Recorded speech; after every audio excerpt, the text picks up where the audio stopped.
security is something that involves an investment of money and a common enterprise, the expectation of profit through the management and control of others.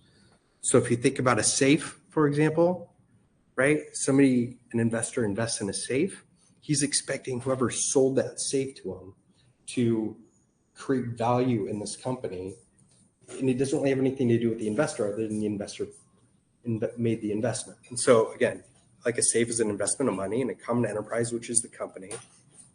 That investor expects profit and that company is being controlled by others. So this, just like a note, just like shares of a company, debt, anything you sell to investors is a security.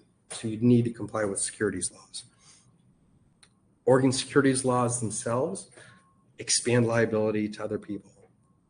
Unlike any other state in the country, it expands liability to others. So if somebody asks you to help them go raise money, you should be thinking about that, because there's an Oregon Supreme Court case that basically held that a lawyer who helped a company prepare documents, not even with the offering, that the lawyer prepared documents so a company could go out and raise money with them. The company founder took those documents, raised money, didn't even tell the lawyer what they were doing. Just kind of went on their own way. But the lawyer was still held liable, which frankly doesn't seem fair to any securities lawyer that I've ever spoken to, but that's law that we deal with here in Oregon.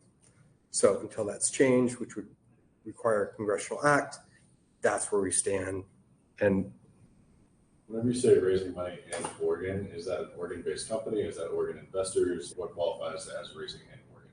So anytime you're raising money from an Oregon investor, and if it's an Oregon company, if like the Oregon securities laws is going to apply as long as there is what they call nexus, as long as there's a connection to Oregon.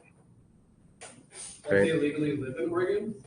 Or like what if the investor lives in Portland, but legally they live in Vegas or something like Oregon? So you may, when you're looking at your investment agreements, you'll always see, there's actually something I think I've added to the safe, but a representation saying my principal place of residence is at the address under the signature line, right? So they are attesting to what laws applies. And that's exactly why that rep is in there. Or if it's a company making the rep, the principal place of business is that address. So those are the securities laws that we need to look at.